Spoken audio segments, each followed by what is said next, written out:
How's it going, everybody? Welcome to the very first edition of Dating with Demoldey. I'm your host, Keith Demolder. If you don't know me, folks, which I'm surprised you even found this video if you didn't know me personally, but either way, appreciate you coming to the channel for the very first time. If you are first-time viewers, I used to be a sports broadcaster in Montana, Hawaii, El Paso, Texas.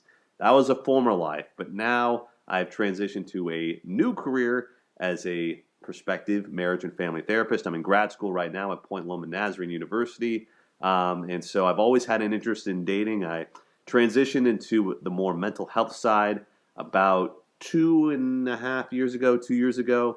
So now I'm done with my first year of grad school, still have another year and a half left. And so I started to, kind of make this transition because I love talking about dating. I love talking about relationships. If you've listened to the Garbage Chronicles podcast, you know exactly what I'm about. Make sure to check that out wherever podcasts are available.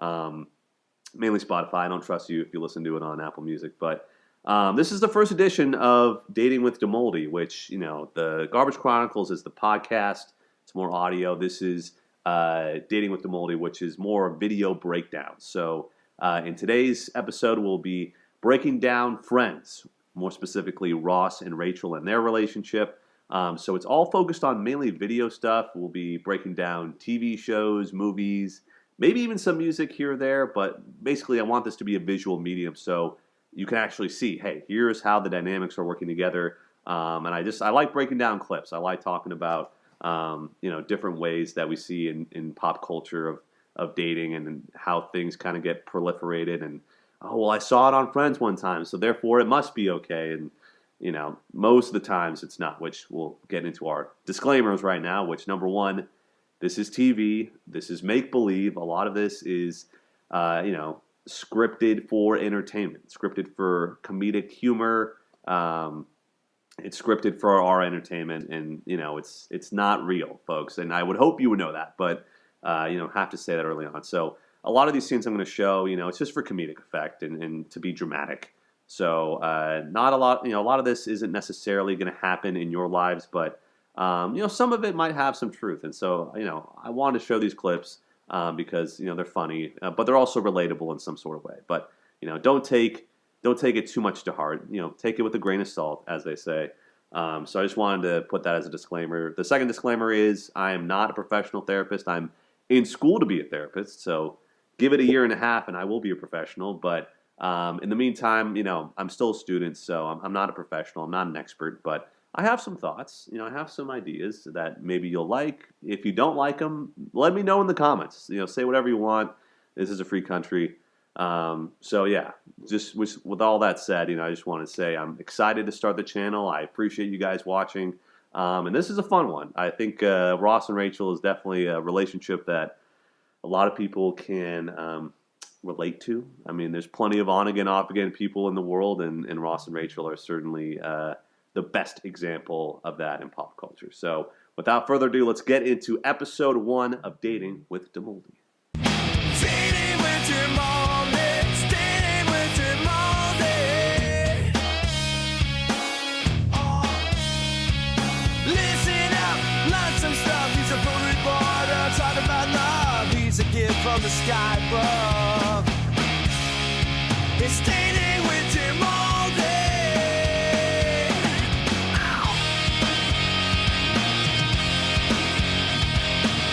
Yeah, this is a real song. All right, so folks, you might see me on screen right now, but for a majority of the video, you'll just hear me. You'll hear my voice. I'll do kind of a mixture of film analysis. You'll see me on screen a couple times. So that's how this video is mainly going to go. So the way I'm going to break down this video is into multiple parts with Ross and Rachel. Just before we get into everything, what I'm mainly focusing on is their first relationship. So when they first start going out the first time, when they, I believe it's in the middle of season 2, where it's the one with the prom video, I believe is the one where they officially get together. They have their first date right after that.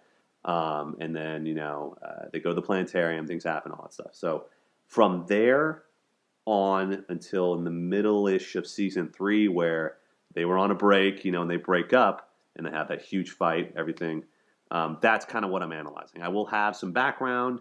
So, the different parts will have some background where we'll talk about how they got together, things that happened, and then a little bit afterwards. I'm not going to go much into the kind of awkward actor, in season 4 and all that crap. Like it's just too much. It's too much. Maybe in another video, but for now, we're just focusing mainly on their first core relationship from middle of season 2 to middle of season 3. So I watched it all. I screen recorded the whole thing and was, went to all the different clips and was able to find some interesting themes. So we'll start first with the background, and then we'll get into the good, the bad, and then I don't want to say the ugly, but more like the workable.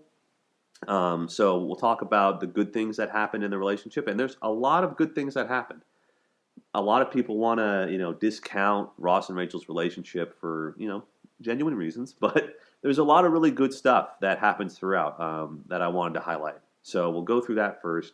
We'll go through the bad. A lot of insecurities, mainly on Ross's part. So we'll get into that, and then we'll mainly also go through, I guess, the ugly, which is more of the conflict that we see between the two. It's a couple of main fights that happen, and there's some good conflict. There's some ways that they do have conflict that is healthy, but a lot of stuff is not so healthy and really could have been prevented on both sides.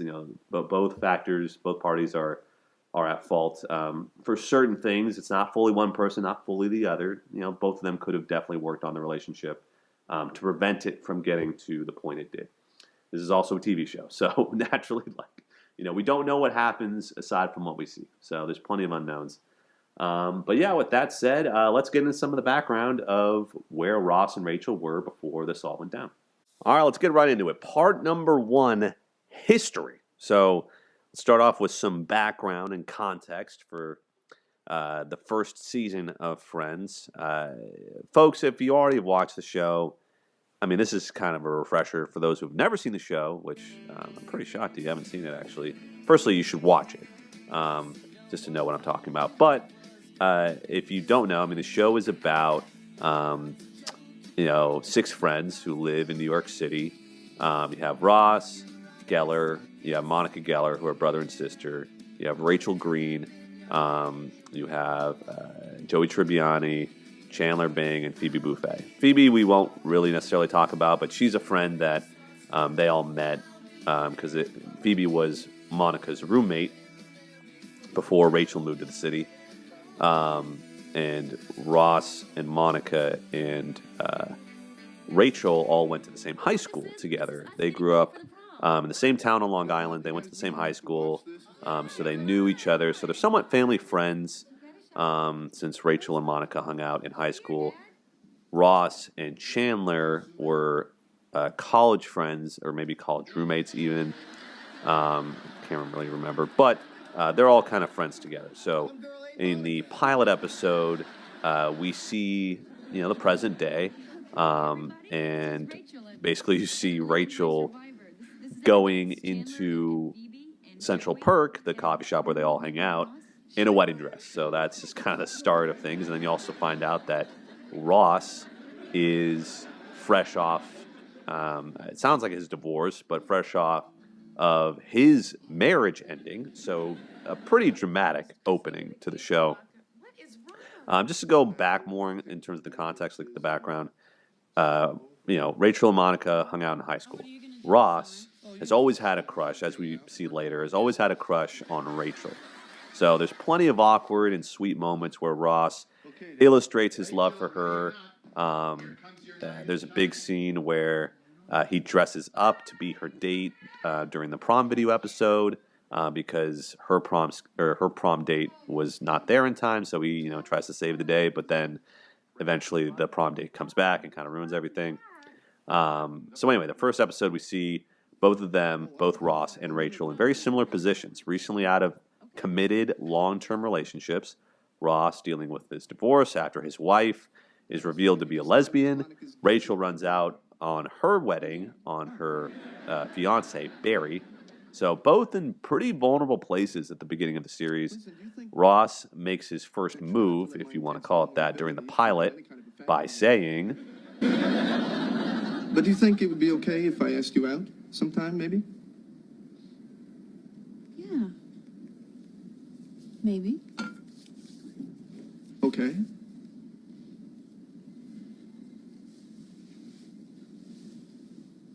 Okay, maybe I will. Ross then later actually asks her out. Well, I mean, essentially asks her out in episode 5 where they do laundry together. He teaches her how to do laundry, and eventually they kiss, and he bangs his head. It's a very funny scene. All of this is, preluding to what we think is going to be a blossoming relationship. But as is kind of a consistent theme throughout the show, their timing is just terrible. So there's this blackout in episode 7 where Ross doesn't pull the trigger on asking Rachel out, or, he tries, and then the cat jumps on his back and, he starts slashing around and stuff. And then in the middle of the blackout, Rachel finds Paolo, who owns the cat, and, Ross is doing this, well, I'll play the clip. You'll see. Okay, guys, I have the definitive one.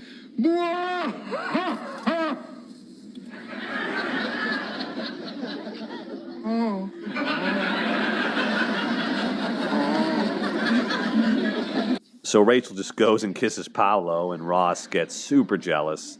And Paolo and Rachel end up dating for a little bit until Paolo basically commits sexual battery and feels up Phoebe when she's giving him a massage because she's a professional masseuse. And so Rachel breaks up with Paolo, and Ross is there for her, gives her a hug, is there, and, tries to convince her to not swear off men, because Rachel says, "I'm just so sick of men. I don't want to look at another man." And Ross is like, no, you shouldn't do that, which, doesn't really end up working. Ross, in the meantime, so, they kind of, Rachel kind of does her own thing, and Ross does his own thing.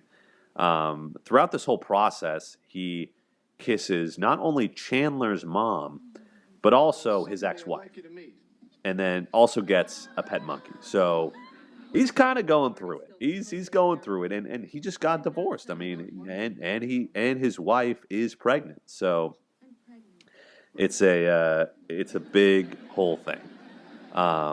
So eventually, the tension between Ross and Rachel escalates when Ross asks Rachel to watch his monkey Marcel, and she loses him, goes out the door, and is on the balcony. Eventually, they get him back. And Rachel, kind of stands up for Ross, and they share a moment on the couch where they're very close to kissing. They're like, "Oh my gosh, it's about to happen," and then, as happens always, the timing is bad. Barry comes in, Rachel's ex-fiance, and confesses his love for her, and Ross goes, "We really need to close this door." Rachel then briefly sees Barry until he gets with Mindy, her former maid of honor. It's this whole messy thing. A couple moments later, Rachel has a dream about Ross, and he's there while she's dreaming about him, and he falls on her accidentally because he starts dancing, and then they're about to have another moment. They're so close to kissing when he gets a call again. Timing is poor. He gets the call that he's going to have a baby. So, it's just a hilarious series of coincidences, basically. So then Ross is thinking about whether to confess his feelings for her, but he doesn't. And instead, he goes to China. And he goes to China to do some archaeology thing because he's a doctor of archaeology. And so he tells Chandler to give Rachel this gift for her birthday. So it's a super sweet gift, and then Chandler accidentally reveals that Ross is in love with Rachel, which, check out the clip. Oh, so pretty. This must have cost him a fortune. I can't believe he did this. Come on, Ross, remember back in college when he fell in love with Carol and bought her that ridiculously expensive crystal duck? What did you just say?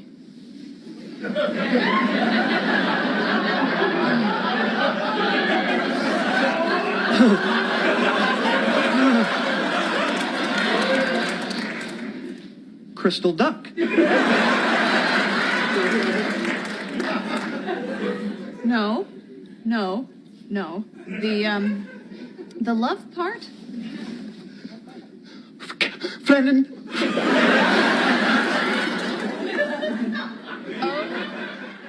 I just love that. I love, and rest in peace, Matthew Perry. But he was one of the greats. It just he just really could. His comedic timing was great, but just the way he was able to act was super good. This is it's just like saying gibberish. I love that scene. I think it's super funny. Anyway, Rachel, hears this and she's conflicted, and so she goes to the airport. She doesn't know whether she's in love with him or not, but he's listening on his headphones, doesn't hear her. He eventually gets on the plane, and then he comes back to New York, and Rachel has can't stop thinking about him. And so he goes to the she goes to the airport, leaves this guy she's on a date with, goes to the airport to, surprise him with flowers, tell him that she loves him. But instead, Ross comes back with this girl named Julie. Rachel doesn't know. She's super embarrassed. And then now it's her turn to get jealous, right? And so eventually she goes on this blind date that Monica sets her up with. She gets drunk on the date, and as we always do, drunk calls him and reveals her feelings for him and leaves him a message. The next day, Ross is with her. He calls his house to check his messages, and he finds out that that Rachel has feelings for him. So they don't do anything, and he's kind of conflicted. Eventually, he's upset with Rachel because he's like, how dare you tell me you have feelings for me? And they get upset at each other, and then he comes back and they kiss, and it's a very super emotional moment or whatever. And eventually he breaks up with Julie and gets together with Rachel. But then he makes a list to figure out if he wants Rachel or not. And it prints. And then Rachel finds it and, gets super offended naturally. And basically they break up before they even get together. So, he kind of screws himself there. Rachel then goes out with Walmart Ross, which is super funny. This guy named Russ, that is David Schwimmer, but he's just wearing all these prosthetics, and they make him look taller. So I thought that was really funny. So then that ends, and then they have a couple episodes where they're just kind of being jealous and weird with each other. And there's a scene also particularly where Ross tries to save Rachel, and she's like, "Oh, you're not mine to save anymore." And he's like, "Oh, but you're my lobster," which is a conversation that Phoebe has with him, that lobsters mate for life with their other lobster companions. Anyway, they watch the prom video of Ross trying to get ready to be there for Rachel, and she finds that super sweet and then goes over and kisses him. And so that's, the start of their relationship. So from that moment on, then they go on their first date at the museum and, do stuff. And then they go out and they're happy, seemingly, until, they have, little things here or there. But the main trouble starts when Rachel gets a new job, thanks to this guy she met named Mark, who she meets out in public. And so from there, that's where things start to get dicey. And it's due to a combination, number one, of Ross's jealousy and insecurity. And number two, I don't want to say it's necessarily Rachel's fault, but it's the couple's lack of time spent together, basically, and lack of effort or intentionality when it comes to spending time with each other.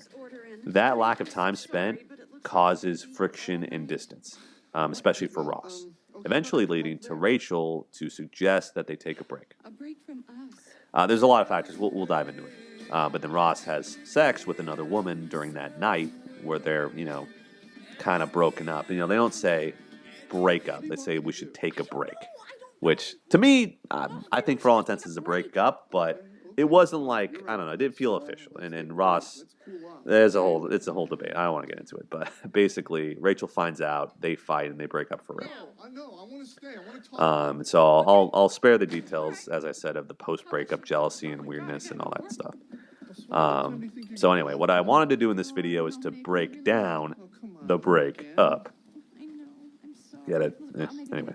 But I wanted to analyze kind of Ross and Rachel from when they first go out until their episode-long breakup. And I'll say this while we're breaking it down, but the episode-long breakup scene is it's incredible acting, and you can see, like we found out, like Ross, or David Schwimmer and Jennifer Aniston had legitimate crushes on each other. So, and you can see it. You can see their chemistry on screen is incredible.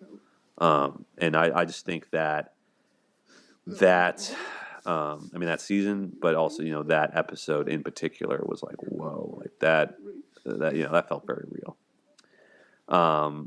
But I also think that, a lot of folks think that Ross and Rachel are toxic or wrong for each other. And, I think looking back, like they do have a lot of really poor behaviors, and a lot of, past trauma that they haven't, or, past unfortunate experiences that they haven't gotten over.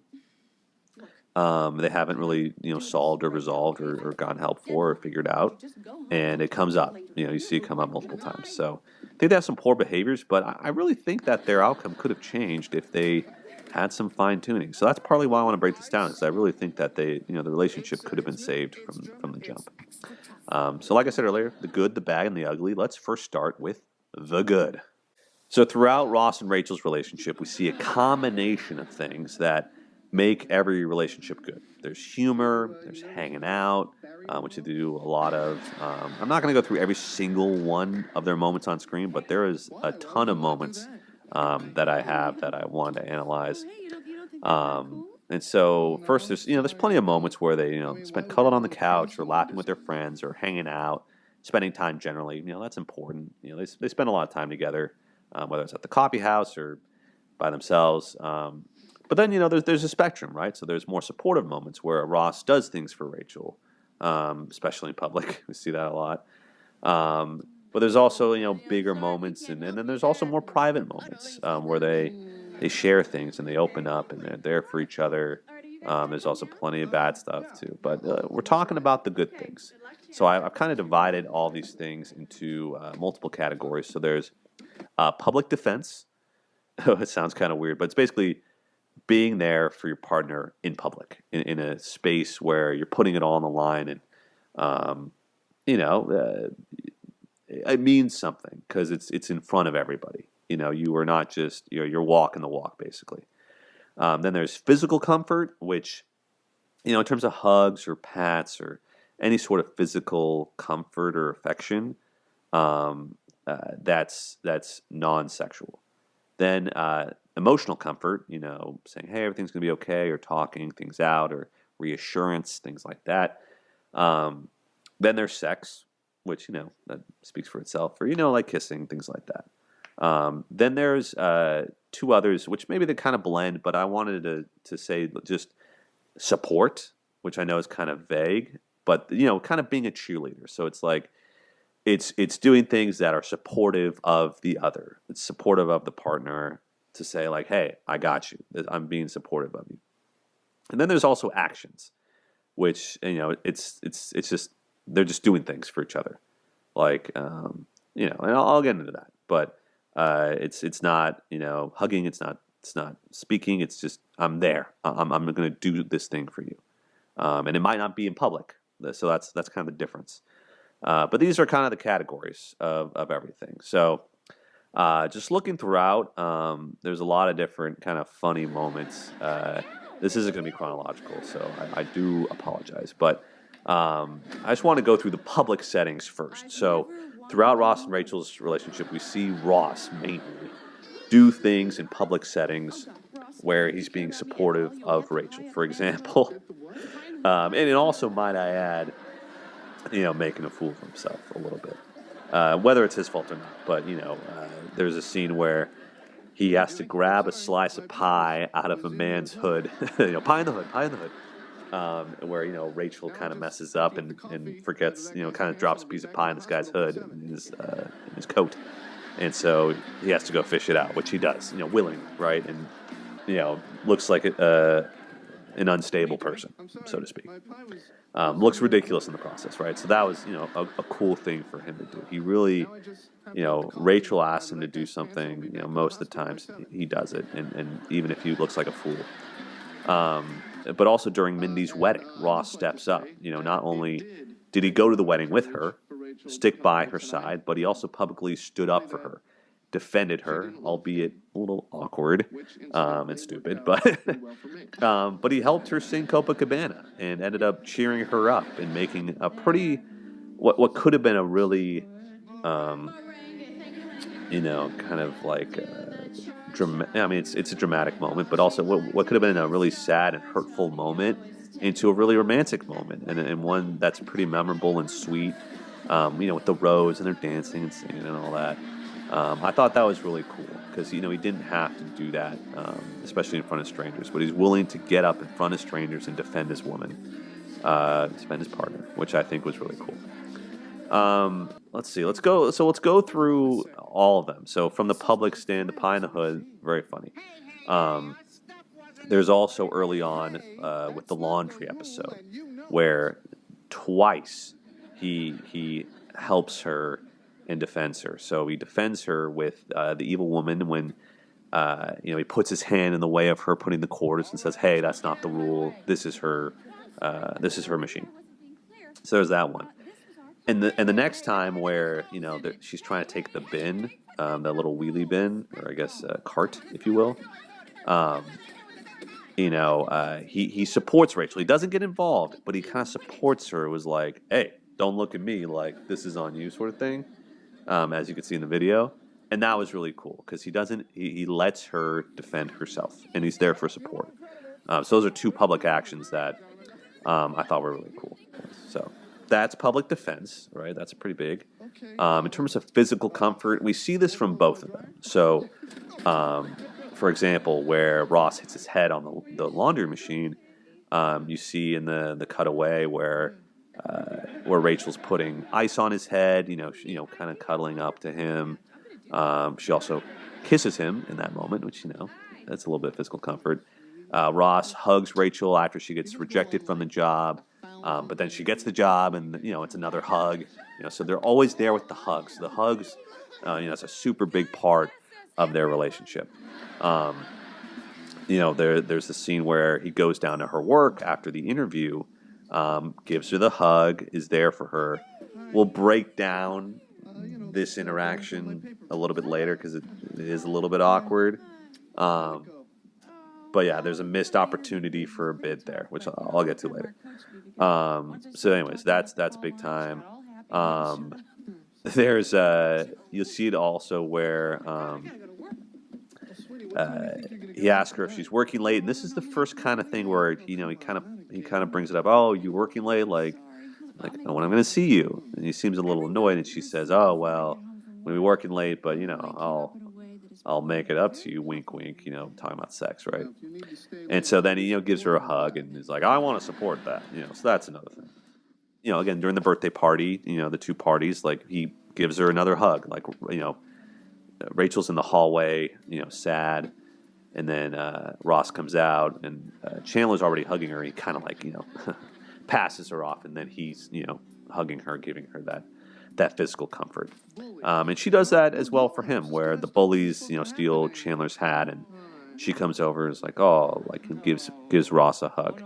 And then Chandler goes, "And I have no one," which is super funny.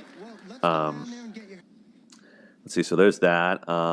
There's also the moment where Rachel breaks up with Paulo. Gives him, gives her. He gives her physical comfort. Another hug is there. There's plenty of like little pat. Like she like rubs his head that one time during the Blackout episode.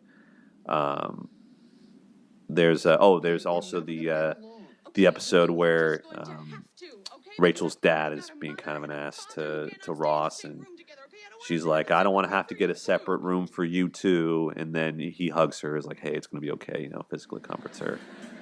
So there's that. Let's see. Yeah, that's mainly the physical comfort stuff. So yeah, you see it. They're always kind of touching each other, whether it's hugging, you know, feet on the lap when they're hanging out, that sort of thing. You know, it's kind of a constant with them. They're always usually being very very physically affectionate. In terms of emotional comfort, there are also plenty of instances of this as well. You know, you see it where he goes down to the interview, right? And, you know, he gives her the hug, but then he says, like, hey, you know, I'm sorry I've been jealous lately. You know, it's just I really like you, right? And so when we see this scene, it's really good because you see him finally opening up a little bit. He apologizes for some of his behavior, and you know, gives kind of reasoning behind it, like, "Hey, I like you." You know, he doesn't really get into the exact reasons, you know, his past and all these things that have hurt him, but he gives her a little bit of, you know, kind of a reason, like, hey, like, you know, I'm sorry, like, you know, apologizing's huge, and then he was like, "Oh, I like you," so, and she's like, "I know." And you know, she kind of gives him a little bit of that emotional comfort back, a little bit. But yeah, so there's that. Let's see. Then there's you know, this is well, I'll get to this last, but the next scene, you know, like I mentioned with the working late, you know, joking about sex, like that's also a little bit of emotional comfort where she's like, oh, like I'm sorry, you know, like, and she, you know, she's being cool about it, he's being cool, like this is a relatively respectful interaction. So there's some emotional comfort there. He does this multiple times where he's there for her and says things like, you know, you're the best, you're the greatest, like, you know, you deserve the best, like you deserve a guy who is going to be awesome. And you know, there's that one scene where he says that he's like, oh, you deserve a guy who does all these things, you know, it makes you feel this way, much like I feel with Julie. And you know, she kind of like, fuck, you know, just like she's hurt, right? So there's that. So a lot of these breakups and kind of you know, other sorts of emotional moments, they're both there for each other. You know, whether that's a little heavy-handed, you know, that's up for debate. Because Ross sometimes, you know, can be a little manipulative in this way. I don't think he's horrendously, you know, I don't think he's devilish or really evil when he does these things, but it's certainly, you know, we can kind of see it that there are some maybe ulterior motives. With that said, I wanted to point this out as well. I know we bring up the Princess Leia costume as like a, you know, sexual thing, but there's actually some emotional comfort that she provides during this episode, where you see Ross and Chandler start to talk about sex in their lives. Because Rachel's like, hey, like I do this with my friends, and it's been really positive for our friendship. That's a huge display of emotional comfort. That giving him tips on, hey, here's how me and my friends connect better, and this is a way that you can connect. Like I thought that was really cool of her to do, because some guys, you know, we just don't talk about things like that, and I thought it was really cool that she cared enough about Ross's friendships to try and improve them in a way that's pretty healthy. Unfortunately, Chandler takes it to the extreme where you know, it's like he said share, not scare, which I thought was just hilarious. Just a hilarious thing. So anyway, yeah, I like that. The final thing, like I said, I was going to get to was the emotional comfort that happens on the couch at Central Perk, where Ross comes in and he's been very jealous and messed up, right? And he comes to Rachel and just lays it out. He gets very vulnerable. He says, you know, the whole reason for doing what he did was, you know, his past. Here, I'll play the clip right now, and you can see exactly what it says. I'm sorry. I was an idiot. Big idiot. A big idiot. Just you have to realize this whole Mark thing is really hard for me. Honey, why is it hard? We've been together for almost a year now. Well, I was with Carol for like 8 years, and I lost her. And now, if it's possible, I think I love you even more. So it's hard for me to believe I'm not gonna, someone else isn't gonna take you away. You know? Let it be me. Let it be me.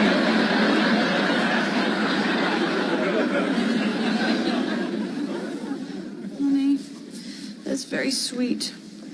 It just seems to me, though, that if two people love each other and trust each other like we do, there's no reason to be jealous.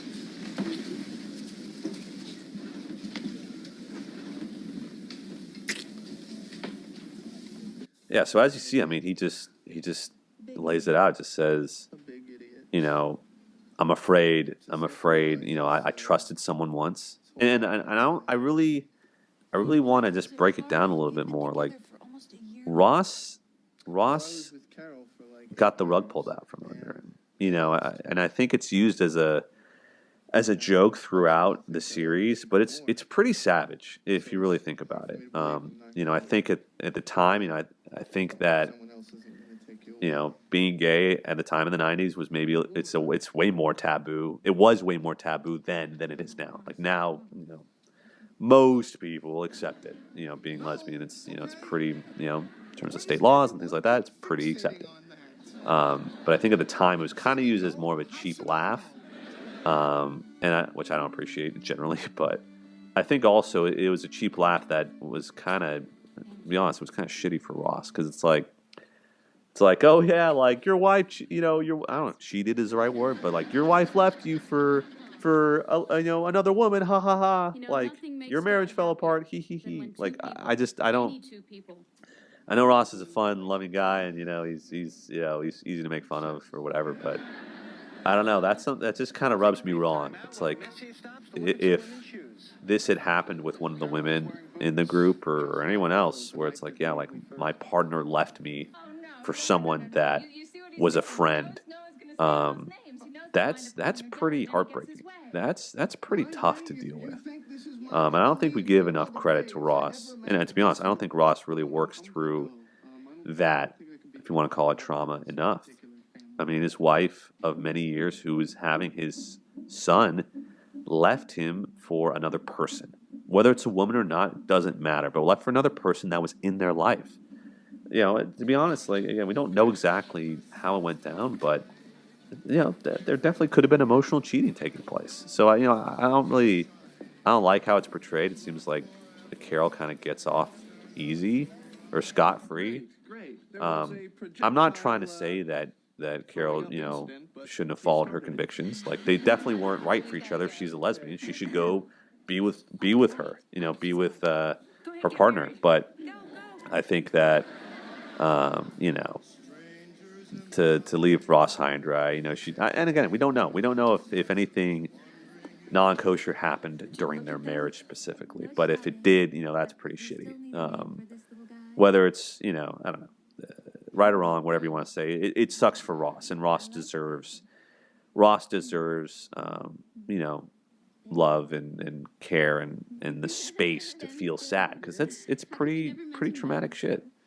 You know, like your partner, your wife of multiple years, the only one you've had sex with, ever, just goes and leaves you one day. Just leaving you one day is already hard enough, but leaving you for someone that you were acquainted with, like he says, like, oh yeah, this person, blah blah blah, like, you know, it seems like they're friends, and then turns out, oh wait, no, they're actually more than friends. Like that is where his trust issues start.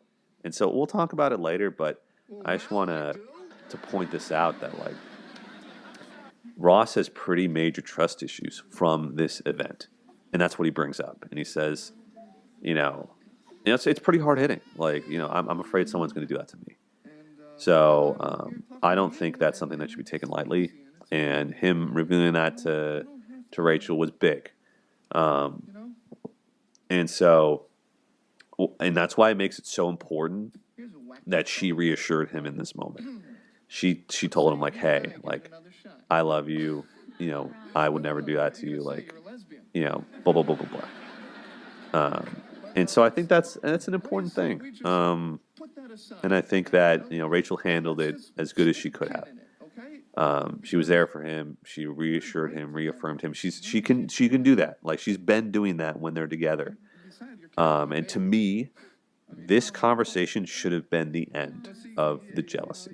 This should have been the end of things where Ross is like, okay, I trust you. Like I to make this work, I need to trust you. And he should have done the work on his own.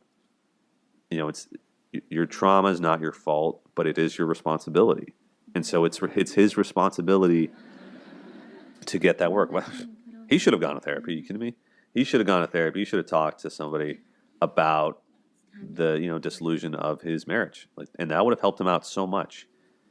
And it would have helped out this relationship, but he didn't, and that's where you see a lot of these issues happen. So, don't mean to go on this huge tangent about it, but I really think that a lot of these, this whole thing with Mark that happens is major because of his marriage, or his past marriage, and how it broke up. So Ross needed to get help, and he didn't, and it's unfortunate because it bled over into his relationship with Rachel. But as we see later on, that's not the end of things. So anyway, but I want to give kudos to Rachel for being as patient with him as she could. I mean, shit, like insecurity in a relationship is one of the most pervasive things, really. Like jealousy and all that, if it's unchecked, can go haywire, and it just it can crumble the foundations of any relationship.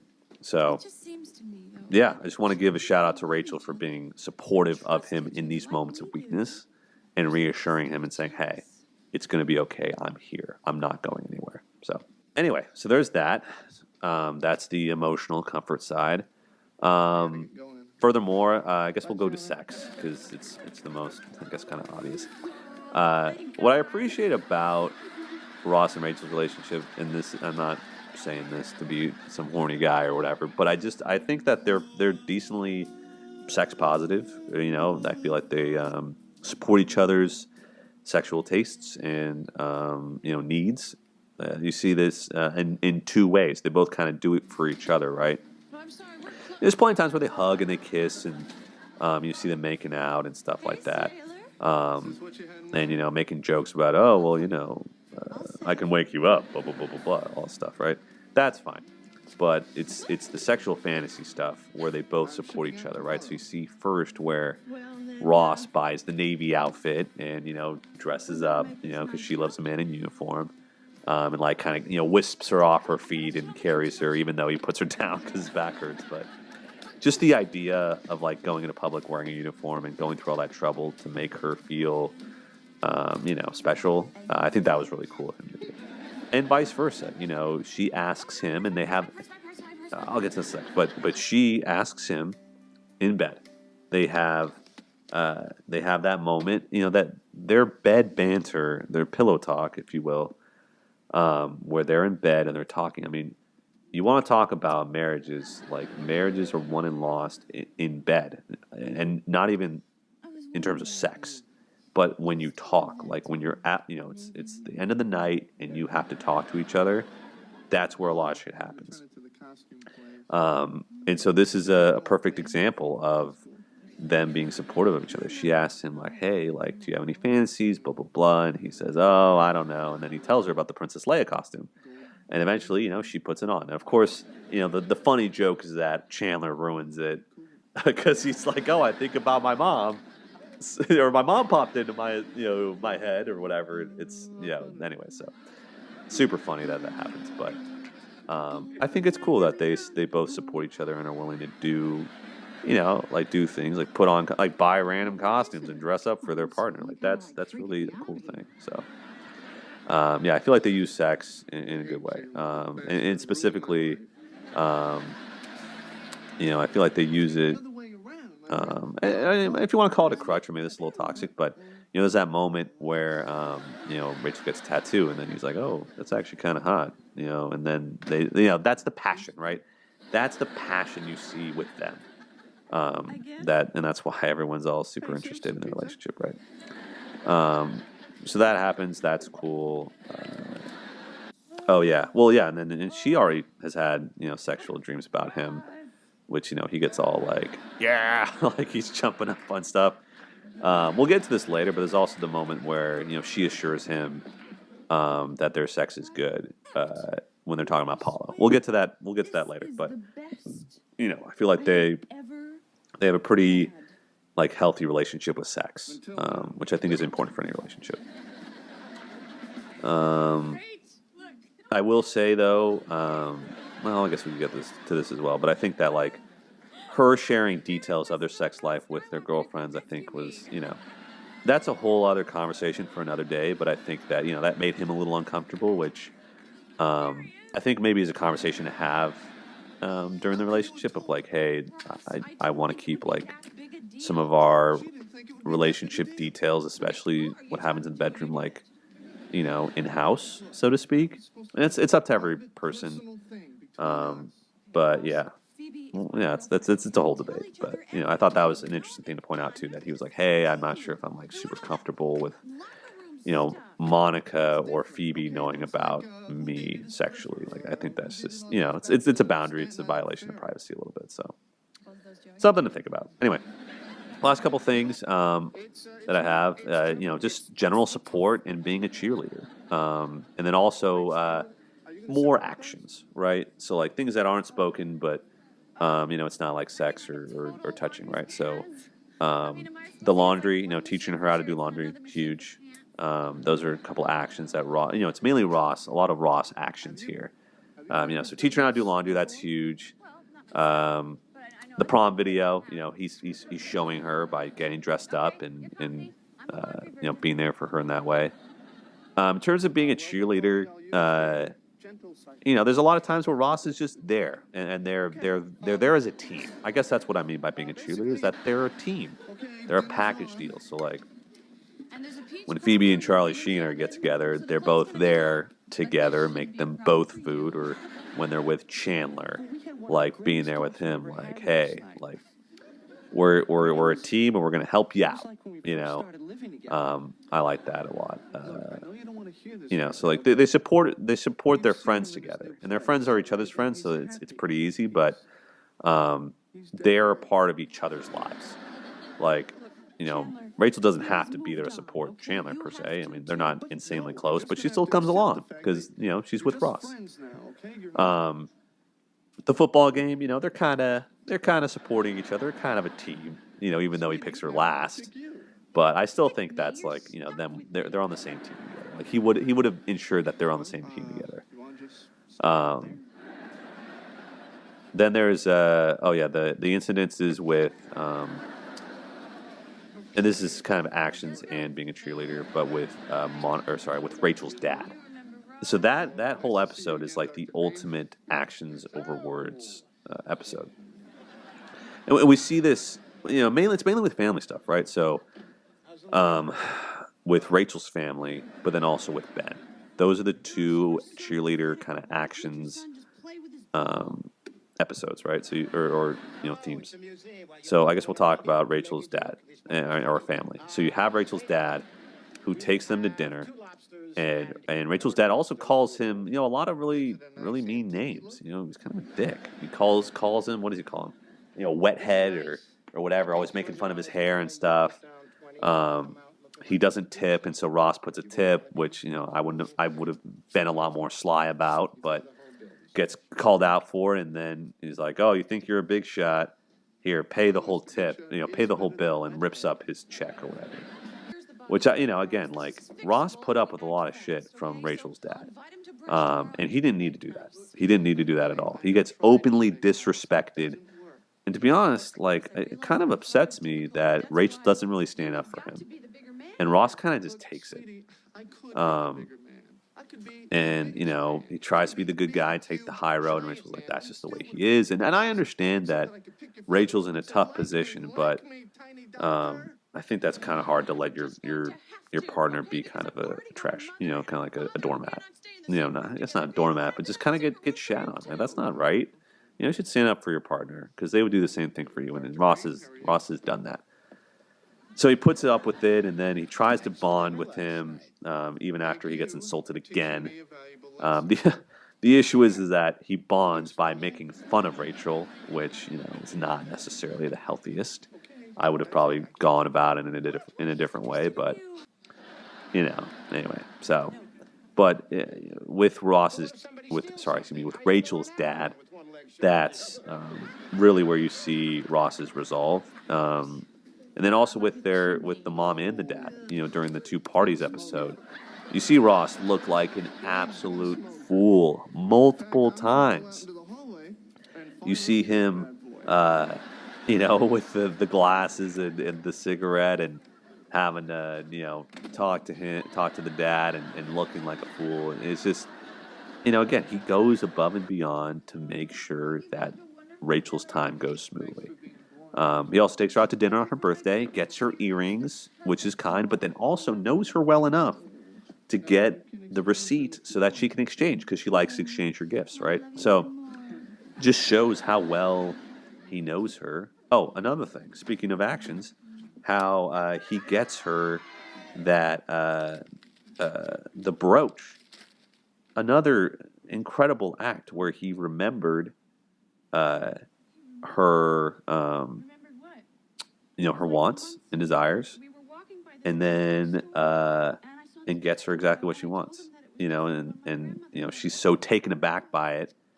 I don't know. I just think that Ross really does a good job when it comes to gifts and things like that. In terms of other actions, mainly with Ben, Rachel really does, step up to the plate. There is a moment where she's holding Ben for the first time and holds him all weird, right? We'll get to that later. But there's a lot of times where, she steps up to the plate. For example, when she changes his diaper, and then he says, "Hi, hi." Like, that's a huge moment. And Rachel's there for it. She does get scared with the whole kids conversation. We'll get to that later. But the fact that she was able to, despite that kind of uncomfortability, still, change a diaper. And then also, might I add, we kind of gloss over this in the show, but Ross has a kid. Like, in this day and age, I don't know many people that would be with someone in their late 20s who has a child. Like, that's like a pretty, I don't know, that's a pretty gnarly deal breaker for a lot of people. So she's with a man who has a child with another woman. Like, that's, you got to give her a shout out for that. But with Ben, she really nails it. So she nails it with the diaper and being there for the high. That was a really special moment for Ross, because that's his kid right there. You see it also with the actions with Marcel. Obviously she loses him, but she does whatever she can to get him back, and then pulls the old switcheroo on the mean girl from high school and was like, "Oh, I'm going to tell your supervisor you shot my friend in the ass with a dart." And it's like, bam. So they work together, and she kind of sticks through it despite messing up. That she gets him back. So I thought that was cool. That was a cool moment. That whole episode was good because you see kind of the passion that they both have, and Ross is appreciative. Also, the time that Monica and Rachel watch Ben, and they accidentally bump his head, and then they do whatever they can to make sure that he's okay. So there's plenty of times where Rachel shows that she's like kind of a good mother, or willing to be in Ben's life, which makes her wanting to be in Ross's life. So yeah, I think I think there's a lot of good stuff on both sides. I think that Rachel might have some trouble with boundaries when it comes to people in her life and standing up for Ross, whereas Ross doesn't have that same discomfort, I guess you could say. But they both do show love towards each other in different ways, I'd say. So, yeah, I might have missed some stuff, but I think that's pretty much everything. But yeah, so there's a lot of good stuff you see in the relationship. But to be honest, it's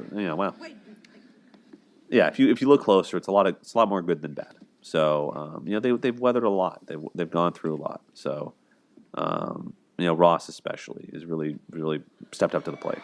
So that's why it makes this next part so unfortunate. But gone through the good. Now it's time for the bad.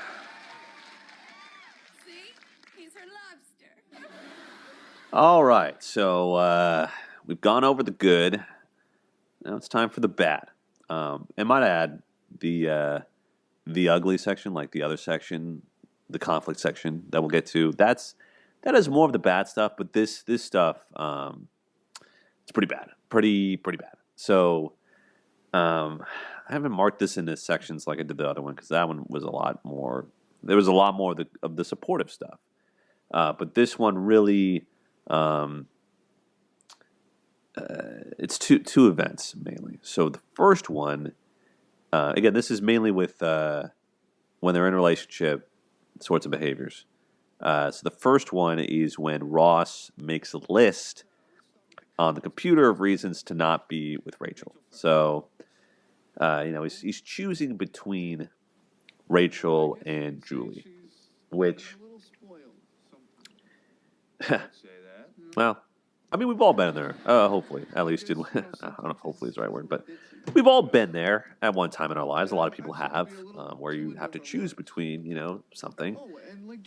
Now, the hope is that you're not choosing between your current girlfriend and someone else. The hope is that you're choosing between two people you're seeing non-exclusively, but for Ross, that was not the case.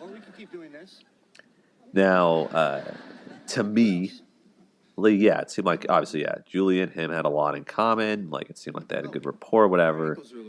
But with Rachel, it was like, oh, like, she's the one. I've been in love with her since I was in high school, that sort of thing, right?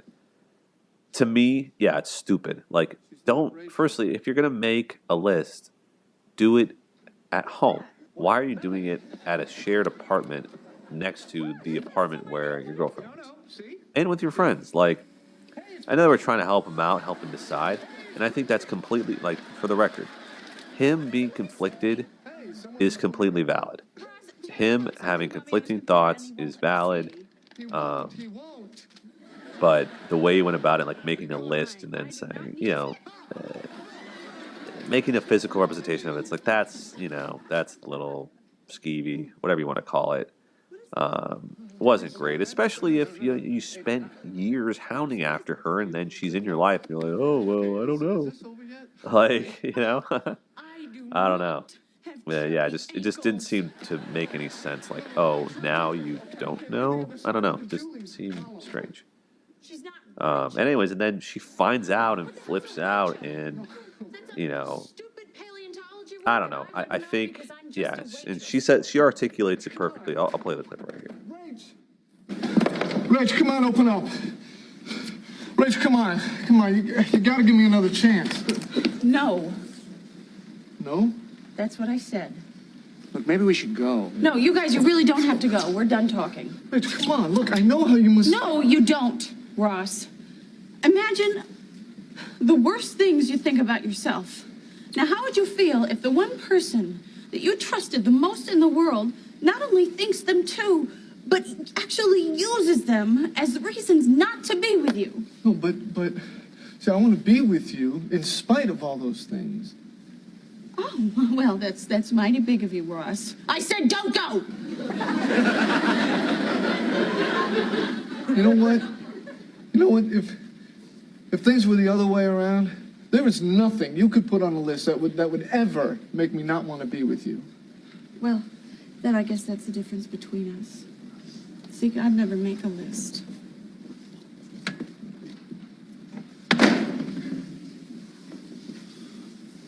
So Ross, he fucks up, right? He messes up. He makes this list, and she finds out, and I don't know. It's like, what is he more wrong for? The fact that she found out, or the fact that he made it? Well, it's kind of both. It's like you were so haphazard. Like, come on, like just figure it out, or just be with her. Like, I don't know why it's so difficult for you to just not like decide, or to already have decided. Like, you think this girl's the one. There's no. I don't understand. Like, how does this happen, right? So anyway, and then he goes to all these lengths to try and get back with her, which is kind of sweet in one regard, but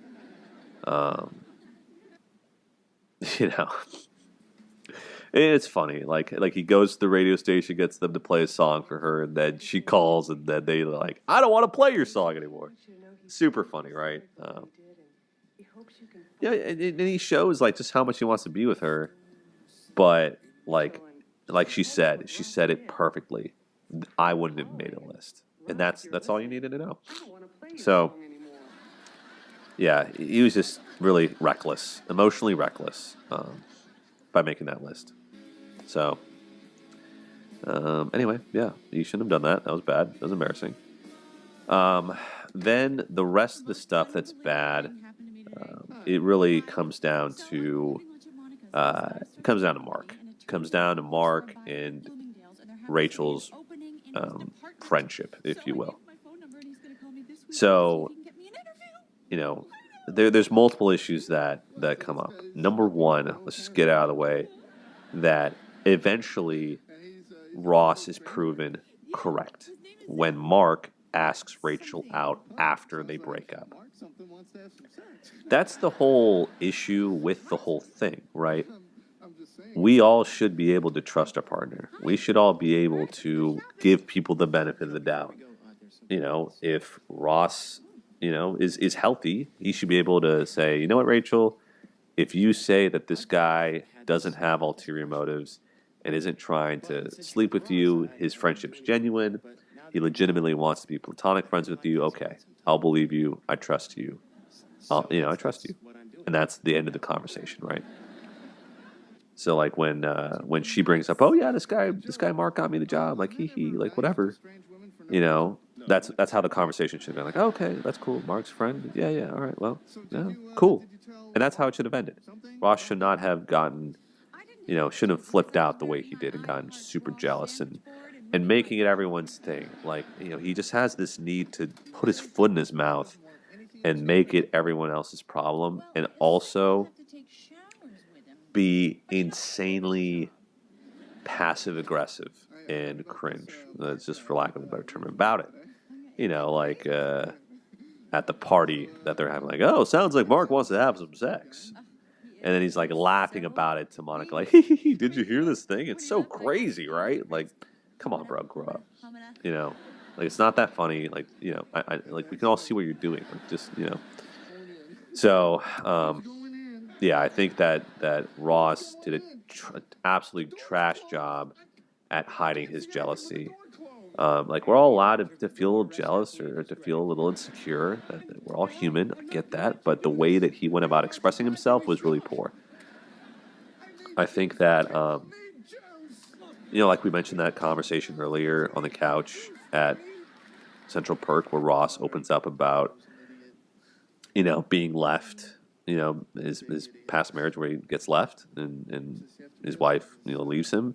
He should have brought that up at the jump and said, hey, like, this is why I'm feeling a little jealous. And I really need you to be supportive and cognizant and, like, mindful of this because this really hurt me and I'm working through it, but I need you to help me through this sort of thing. And he also should have done the work himself too. He should have said, hey, I'm working through this, like, I'm doing what I can, but I need some support from you too to help me get through this. And she should be like, yeah, for sure. Like, I get it. Like, I'm sure that was a really hard breakup, and your trust, you might have some trust issues. Like, I want to make sure that I'm doing whatever I can to support you, while also, making, having a friend, because men and women can be friends. They can be friends, as long as boundaries are followed. Boundaries, I know, is it's a term that could be abused by Jonah Hill and others, but basically it's just not crossing any lines, bro. It's not crossing any lines and making something that's platonic into something that's romantic. And so we see a couple of times where, I don't know if it's like just because we saw it from Ross's perspective, but where there might have been a blurring or a crossing of the lines in their relationship.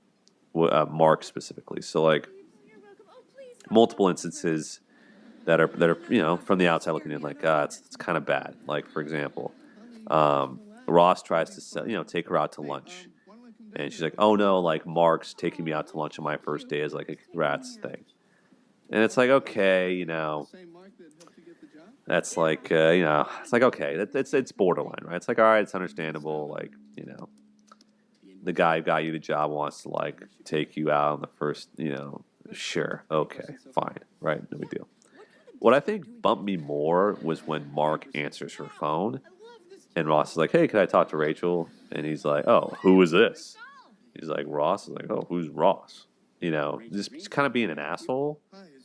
And it's just like, dude, like that's her boyfriend. And the fact that Rachel hadn't made that clear, like, hey, like my boyfriend's Ross, or like, hey, don't answer my phone, please. Like, respect my space. Like that upset me. Like Rachel let Mark get a little too comfortable, and I didn't like that. I didn't like how comfortable he felt in their friendship. Just kind of just like do whatever. I feel like whenever I have girlfriends that have boyfriends or partners, I feel like I like go to extra mile to be extra respectful because I know that I wouldn't want someone to do that to my girlfriend or partner. So anyway, so that started off. You see this like these little microaggressions of disrespect where Mark's like, "Oh, Ross, who?" And he has to kind of like justify himself like of Ross and Rachel. So you get and then also to go back, you get the hug. So I want to break this down. You see these little things, these little microaggressions, right? These little events that mean a lot, though. So you get, the phone call thing. That's already, not great. Then when Rachel even gets the job, Mark says, "Hey, good job. Congrats, you have the job." Who does Rachel hug? She doesn't hug Ross first. She hugs Mark. And I know it shouldn't be a big deal, but it kind of is. Like, if you get a job, the first person who you should celebrate with should be your boyfriend. And she goes and hugs Mark.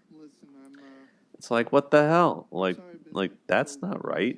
Like your boyfriend came all the way down, to surprise you with a little flower and be all cutesy and shit, and you're gonna hug this rando. It's okay to be, appreciative of the opportunity, but come on, like that's your boyfriend. Like you should hug him first. And so you see Ross like, "Oh, congratulations!" It's feeling all awkward and like, God, it's cringe. But anyway, so there's that, right? So you got the missed hug, you got the phone call, and yeah. So you see these little things, right? And it's just it's just so cringe. But yeah, anyway. So then you see Ross, feel threatened. So he feels threatened from all these things that are happening.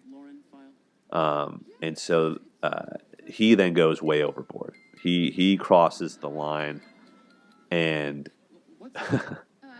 just dumps like 1,000 gifts on her desk of him, like a love bug and like photos of him, and sending a barbershop quartet. Hilarious. Like, just I gotta listen to the song. 1, 2, 3. Congratulations on your first week at your brand new job. It won't be long before you're the boss. And you know who will be there to support you. Your one and only boyfriend. It's nice to have a boyfriend. Your loyal, loving boyfriend, Ross.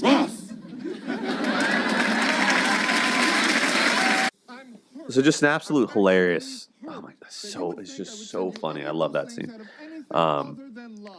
But yeah, like just and Rachel called him out for it. She was 100% right on it. But she's like, yeah, you were like marking your territory, and it was 100% true. Marking his territory because he felt threatened by Mark.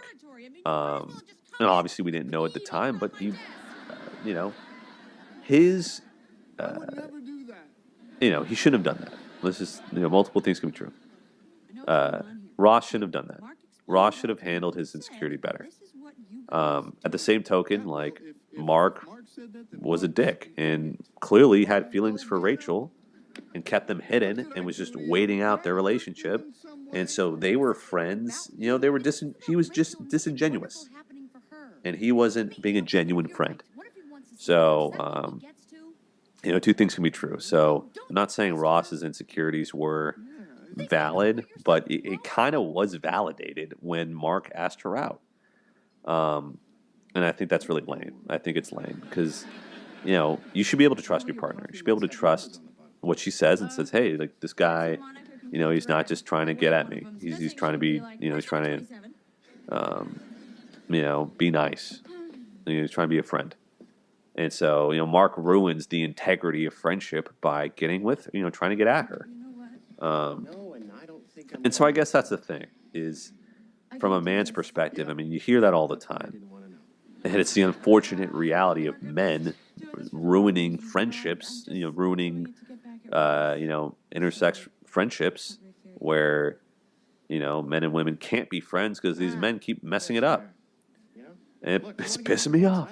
No, but I mean, it does piss me off, but it's the issue, you know, like you can't, you can't erode the integrity of it because it just ruins it. And you know, I know a lot of men think, oh, well, like I know how men think, and men aren't that genuine. And so, like, you know, you don't want to say, oh, well, Ross is right. Like, oh, well, he was right. He was proven right. So, you know, what he did was justified. It wasn't. You can say to your partner, hey, some of these things that Mark does make me uncomfortable.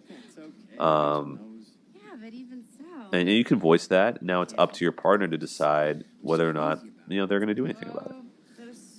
And so, you know, I don't know. Like, you can't control anybody. You can't, you know, he couldn't control how Rachel acts, even though he tried.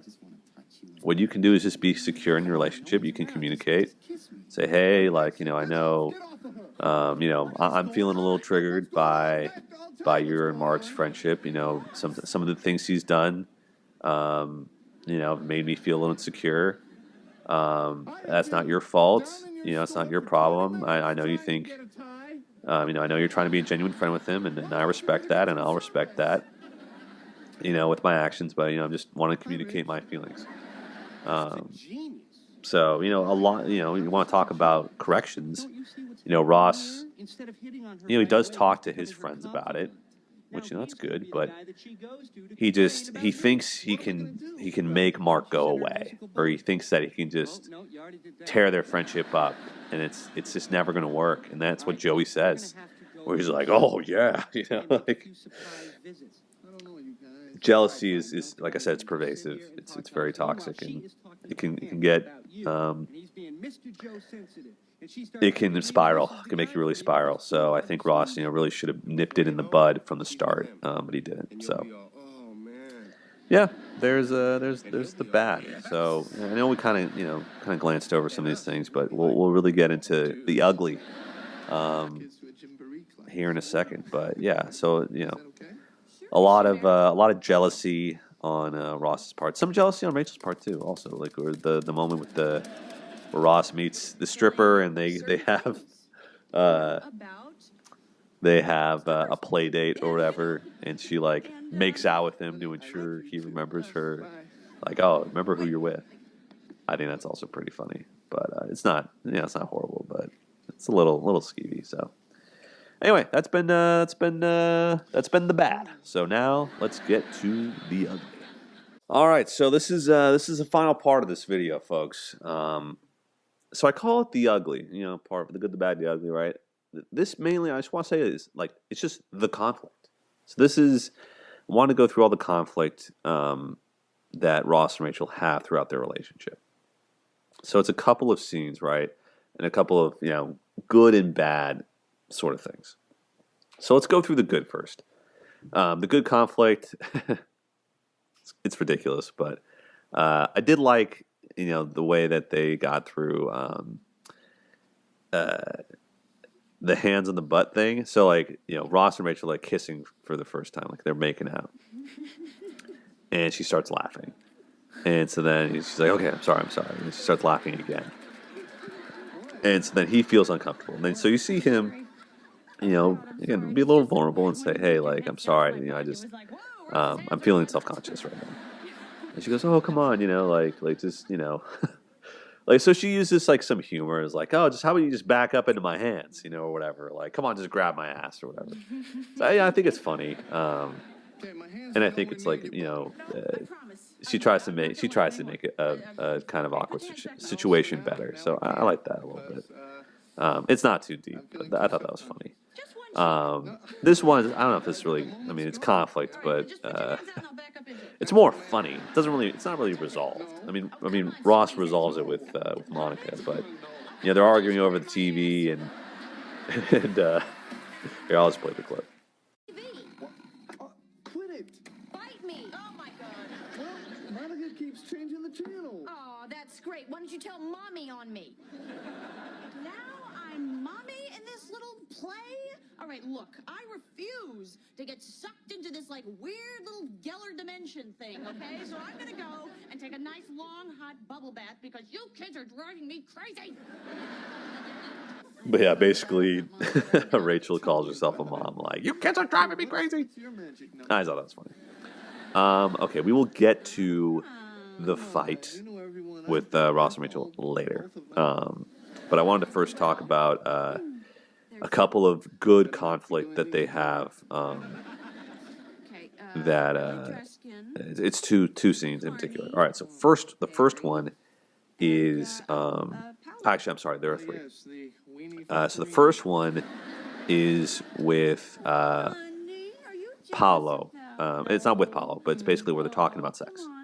So Ross is asking about sex. It's the dreaded question.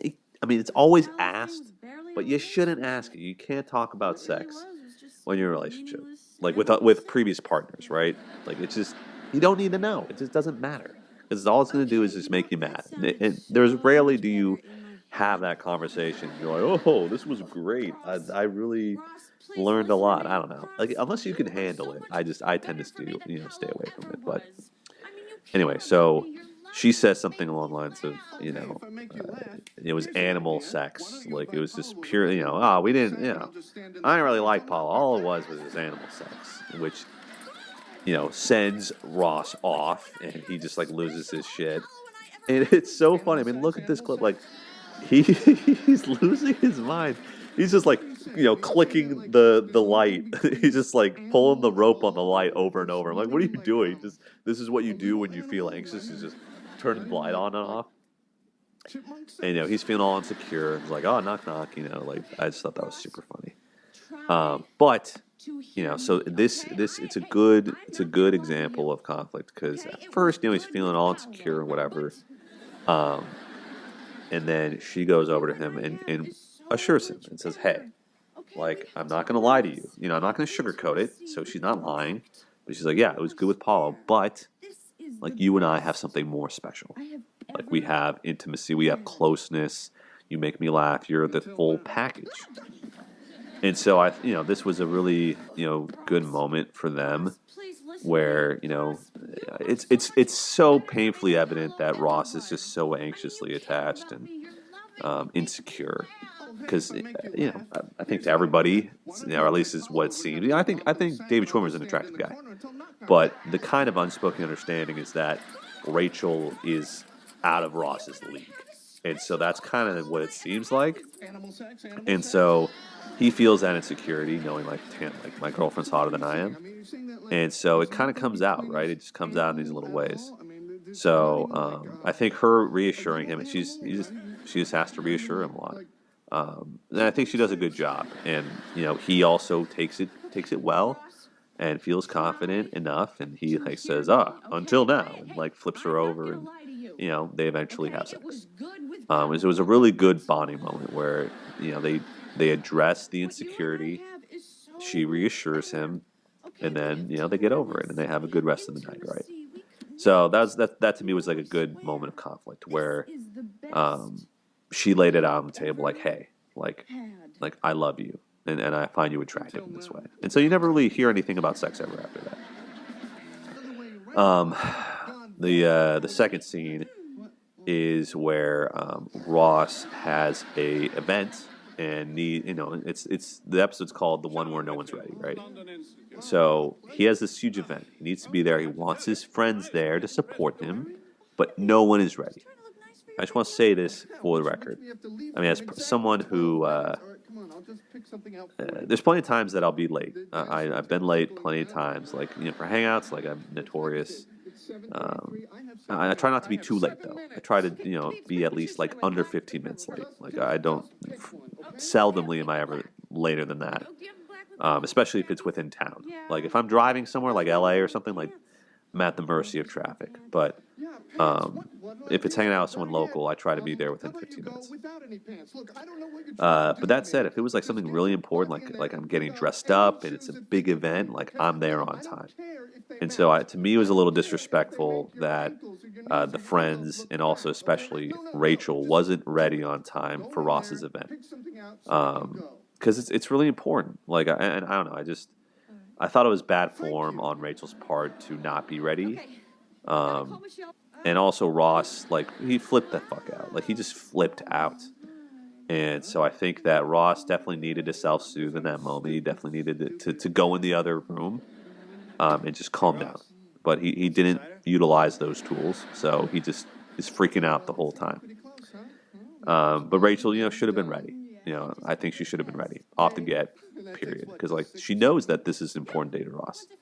Even if she wasn't ready, I think that it's obviously it's Ross's job to like be cognizant and realize, be self-aware of where he's at, and to be like, okay, like I'm freaking out. I need to take myself out of the situation. We always teach this. We're always taught this thing called the stop method, right? Like stop, take a breath, observe your feelings, and then proceed accordingly. So he could definitely have, done some breath work or whatever, but he doesn't. And so Rachel, people can see this, and Rachel also can see this. I thought that was a good opportunity for her to maybe pull him aside. So, she sees he's freaking out. She could have pulled him aside, like, hey, can we talk in my room real quick? And then they talk, and she says something along the lines of, like, hey, I can see you're really stressed out right now. I know you're anxious. I know you want to be on time. I know this event's really important to you. I want to be here for you. I want to make sure you feel supported and appreciated.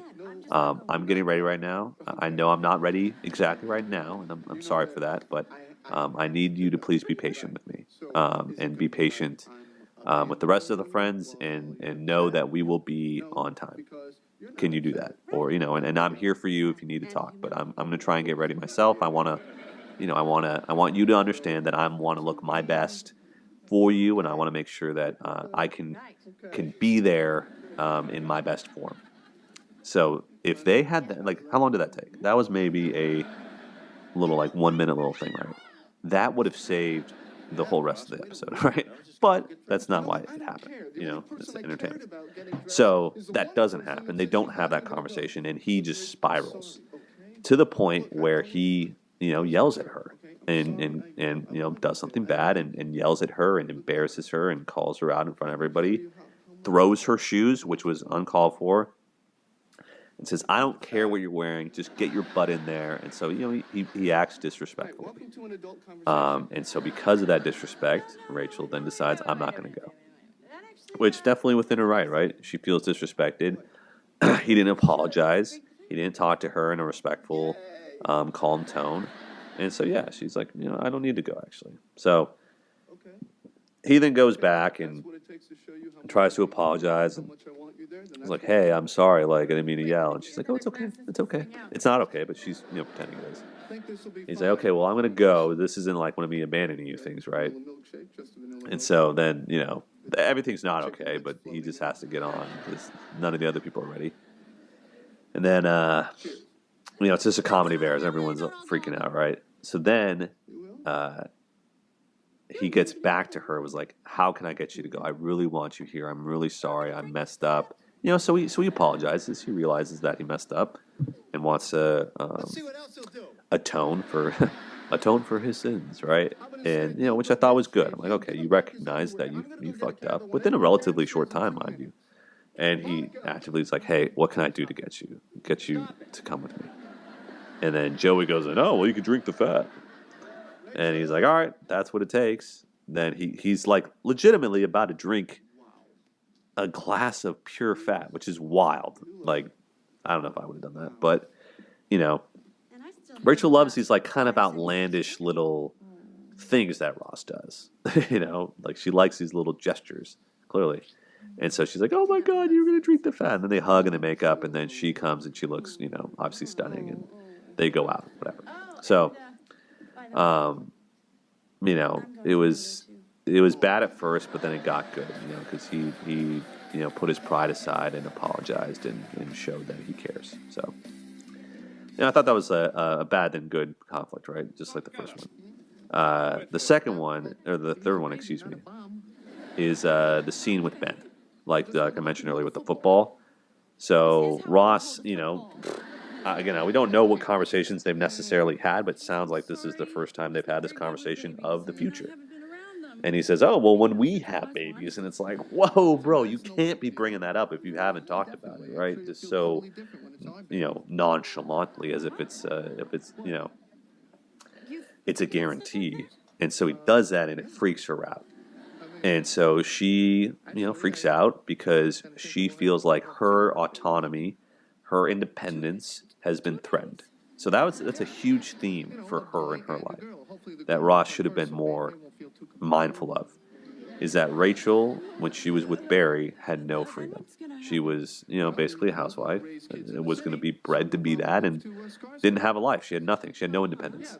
And so when Ross says, "Oh, well, we're going to move to, Manchester County or whatever," it freaks her out because she, sends her into that, triggers those past memories, sent her into the fight or flight, and she flew. She left. She's like, "Oh my gosh, I need to leave." Wow, that's great. Great. So she leaves, right? Okay, wow, And like Ross, doesn't understand why did that happen, right? Take this. And so then he goes after her after she freaks out about like, "Oh, well, like we have the, you just planned our whole rest of our lives together, right?" Maybe I've got one at home. Scarsdale. Hey, is that And so, another bad thing happens when he comes in the door. me too. So you see that your partner ran out. She just ran out. That's not normal. People don't normally do that. You know what? I think I'm gonna go to my room and read To me, Ross, again, like I said, should have been more cognizant of of her past trauma. Maybe I shouldn't like say this because she has had a bad history with like babies and settling down, and like maybe we should have a more serious conversation instead of just saying something offhand, right? Get her in the right headspace before we talk about such things. Not assume that she's on the same page, because that wasn't a conversation they've had. So he incorrectly assumed. And so, the way he comes back in, you hear it. He says, "What the hell was that?" That is not the right way to start that conversation. I know he was upset. I know that Rachel leaves very suddenly, and that might have caught Ross off guard, but that does not warrant him swearing, number one, but also coming in and being so flippant. He should have recognized, oh yeah, like this might be affecting her a lot. So let me come in, so if Ross were to change his behavior, he should have come in, been a lot more gentle, said, "Hey, I'm sorry if I brought something up that might have, upset you. Can we talk about this? Are you in a space to talk about this?" And then you talk about it. Instead of, "What the hell was that?" Like, "Oh, you so offended me." Like, that's not right. So, and that way, Ross messed up. Should have been better. So there's that. Let's see what else. So then they talk about it, and Rachel. And so when he says, "What the hell was that?" It increases and encourages and proliferates. What do you want to say? It sets the table for a very high-pitched, very like animated, energy-filled conversation, which didn't need to be that high energy. I always say like the whole stop method, just like take a breath, like calm down. So if Ross was heightened and Rachel's heightened, they didn't need to have a conversation right then. They could have waited a little bit, a couple hours or whatever, cool off, letting cooler heads prevail. So you chill, and then come back and say, "Hey, earlier, I could see you were a little upset. Can we talk about this?" And obviously, it leads to the comedic effect where they're both shouting at each other and say, "Well, I love you." Well, that's the first time we've said that. So that's how they say "I love you" is by yelling at each other, like mid-fight, essentially. And, it's funny, but like, their "I love you" could have been a lot more meaningful and like, sensitive and sensual and all that, and it wasn't. So, you know, I thought that might be good. I like that they both, at least in this conflict, were able to get their thoughts out. They were able to talk about their feelings. You know, so they got it all out. Was it necessarily in the right tone? Probably not. But she said, I don't want my life decided for me. I had that already, and I need you to realize that. And he's like, okay, I will. And then he's like, but I'm not done. And she's like, oh, okay. And then he says, well, I need you to understand this is my perspective. And she's like, okay, I will. So the content is good in that exchange. She says what she needs. He says what he needs. They both agree to give that to each other. And then they say, I love you. But the way they did it obviously could have been a little bit better. So that's why I say it's, you know, it's good conflict, right? Then there's the rest two, which involves Mark. I'll get to the fight and the breakup in a sec, but let's go first to the initial fight with the lecture, right? So, you know, Mark leaves the job, which, you know, Ross then says, oh, too bad. It's like, dude, come on, get a grip, man. Like, you know, this is Rachel's friend. You may not like him, but at least be respectful. Be like, oh, sorry to hear that. Like, you know, good luck in your next job. Whatever. And, you know, instead of addressing, because that's the issue a lot of people have with Ross, is that he's so passive aggressive. He's not direct. It pisses me off personally. The way he'll just be like, hee hee hee. I just was thinking of something so funny you said. And that obviously pisses Rachel off. So that's why she goes, oh, well, I don't know. You thought this was funny. Anyway. So they have this conversation in bed where he says, I don't know why you need to go this thing with him. You didn't even ask me. And she's like, well, I didn't think you would like it. So, you know, there's two things. Number one, Ross feigns interest about going to this lecture because you see in the subsequent clips that he just sleeps through the entire lecture. So disrespectful. You know, he wants to claim that he's genuine in his interest, and then he's legitimately snoring and sleeping during the lecture. So he doesn't care. He doesn't care about supporting Rachel. I mean, he's there. He's like in the hall, but he's not there actively. He's not there interested, active. It doesn't make any sense for him to be there. He's bringing her down rather than lifting her up. And so that's lame, you know. And so she calls him on it, and she's 100% correct. It says, you were only there because you didn't want Mark to be there. And he's like, oh, no, that's not true, but it's 100% true. So, you know, I think that looking back, you know, you don't want to prove Monica right, that Ross was being disingenuous. What should have happened is that Rachel says, hey, I'm going to this lecture on Saturday. I was thinking of just going with Mark because he, you know, wants to go, but I also want to give a chance for you to come because I would appreciate you being there or whatever. And so, you know, at least give Ross the chance. At least give him a chance to be a part of your life, especially if work was getting hard, right? And so she doesn't really give him that chance, which, you know, sucks. It's tough, but you know, let's say she did, and then he acts, you know, disinterested. Then you know the onus is on him, right? But because she invites Mark, then Ross only comes because of Mark, and so that's, you know, again, it leads to the conversation they have after, where she says, like, you know, he says, and so this review again, it leads to vulnerability, where Ross says, I feel like you're slipping away from me, which is, you know, a very vulnerable thing to say. And so, you know, he reveals, you know, the main point of this whole jealousy and everything is that we're not spending time together. I don't see you anymore. I feel like we're losing touch. And he, you know, kind of blames work for that. And part of it's true, and I think she kind of admits that. But she says something important, which is, you know, I'm sorry, but like, this is really important to me. I'm doing this work that I care about. That is my life, and it's for the first time I've ever felt important and needed, and like, you know, I'm achieving my dream, right? So where Ross fucks up is he says, you know, I mean, later he says it's just a job in the fight as well, but he doesn't understand her perspective. And I think that's like such a crux of their issue is that both of them, but especially Ross, like they don't understand each other's trauma. Like they don't really understand each other in the way that like Rachel had no independence. She had no chance to be who she is. And so I just think that if he'd been supportive, he should have been like, you know what, you're right. Your work is important. That's super support. I want to be here to support you. How can I do that better? And she says something along the lines of like, I want this to just be mine. And I think that's valid. You know, I think that every relationship needs some independence.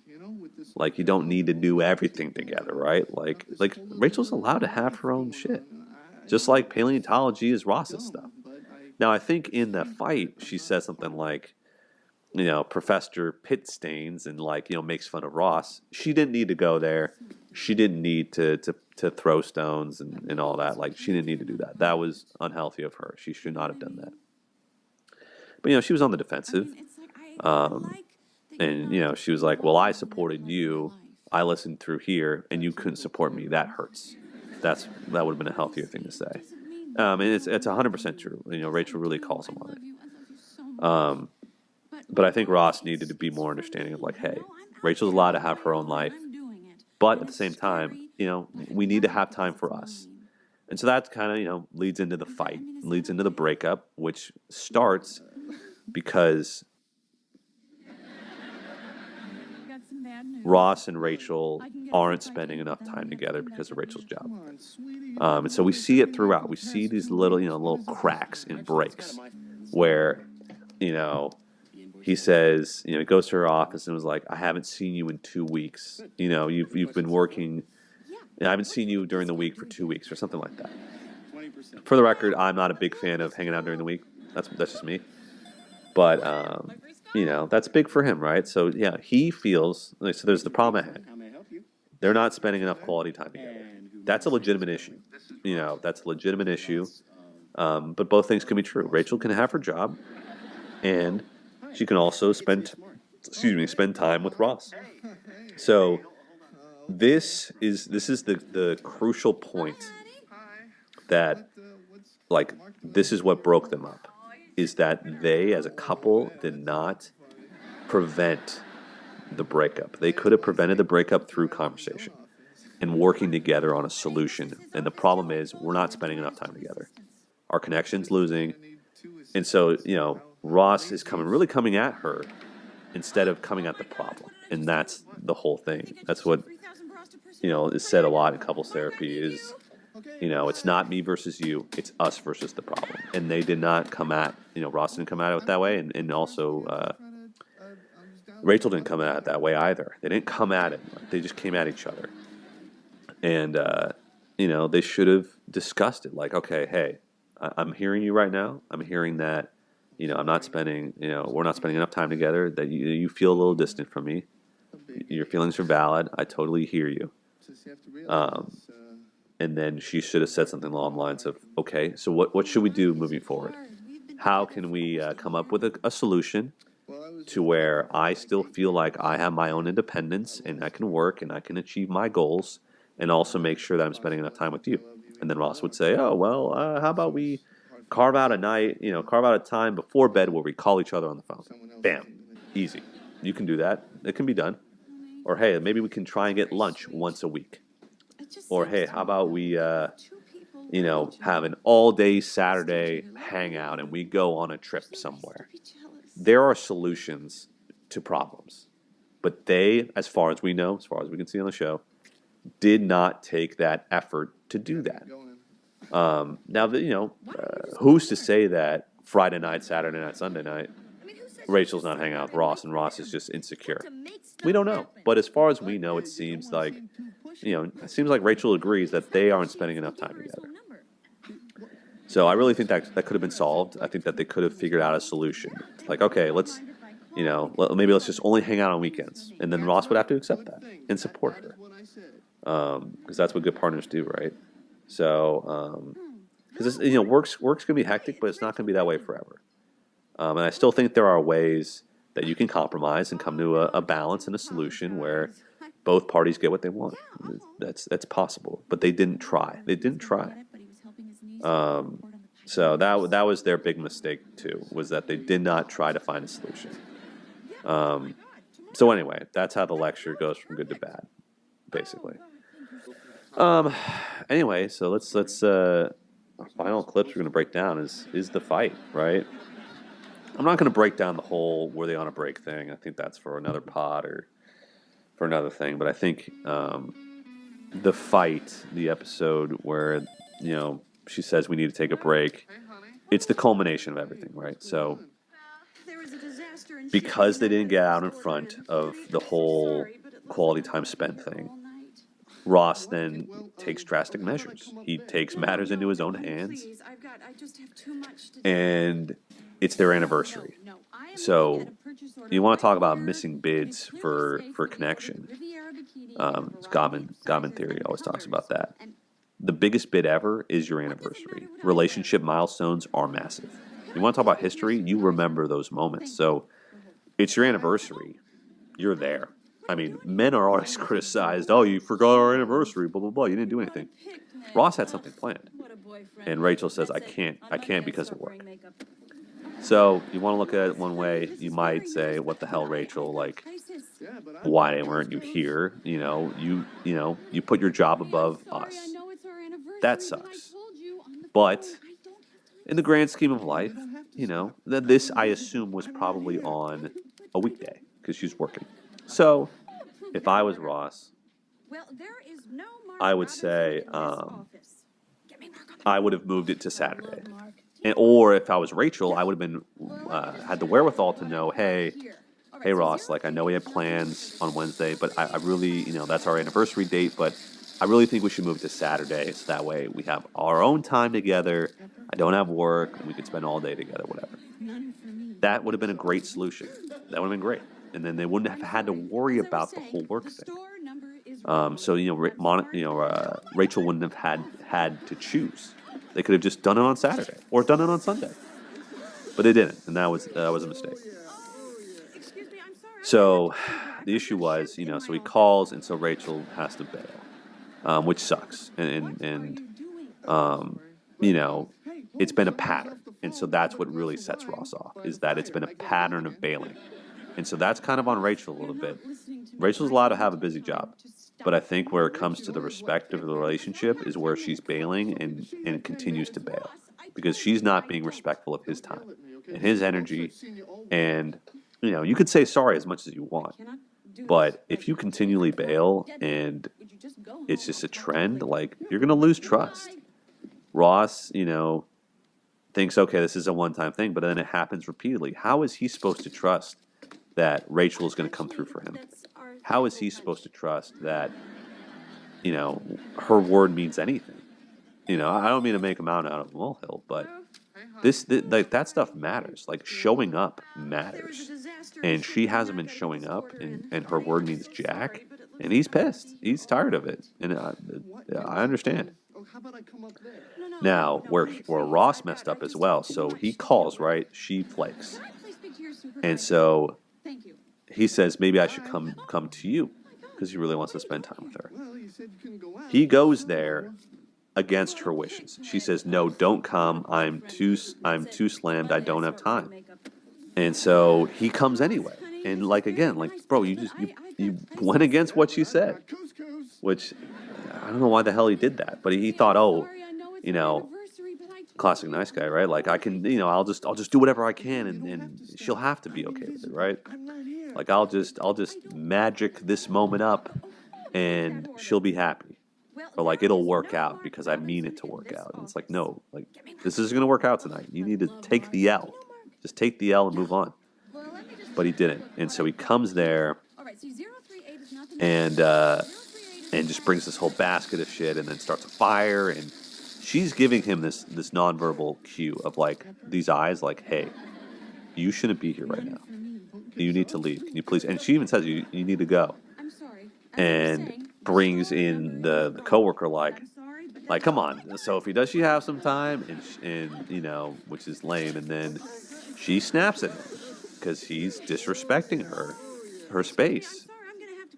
And he says, "Don't snap at me," which, you know, I don't know. It's like, oh, you should talk to each other respectfully. But he holds his ground, says, "Hey, please don't talk to me like that. This is the most I've seen you in 2 weeks," which was true. You know, he's staying in fact. And then she reaffirms, like, "Hey, I don't have time to stop, and you just came. Like, I need you to go." And so she throws him out, which, you know, it's unfortunate. It had to come to that. It shouldn't have come to that. And you feel bad for Ross, obviously, because you know, he went through all this effort to, you know, make this night special. He was trying to make it special. You can't fault him for that necessarily, but he also should have, like, just taken the L. You know, he was trying to turn a no into a yes, and that was his issue. So, anyway, then they come back home, and then, you know, the fight continues where she's like, "I'll give you a chance to apologize to me," and he's like, "For what? Letting you throw me out of your office?" It was, "No, you disrespected me. You came to my office after I told you not to." And anyway, so then the previous issues of, "Hey, we're not spending enough time together," come to a head. And this is where the fight happens, right? He says, "I don't want to have a relationship with your answering machine, etc." And then he says it's just a job, and she freaks out even more. And then she's like, "I don't know what to do." And again, and then she says, "Let's just take a break." Again, could have been avoided all along. Could have been avoided if they had a solution, right? And it also could have been avoided if Ross said, "Let's come up with a solution," or, you know, whatever. Just they were not in a good headspace, and so that's why. And so she's like, "Oh, that's like, we need to take a break." And so then Ross is like, "Okay, that's a good call." So he's like, "Oh, you're right. We're getting a little heated.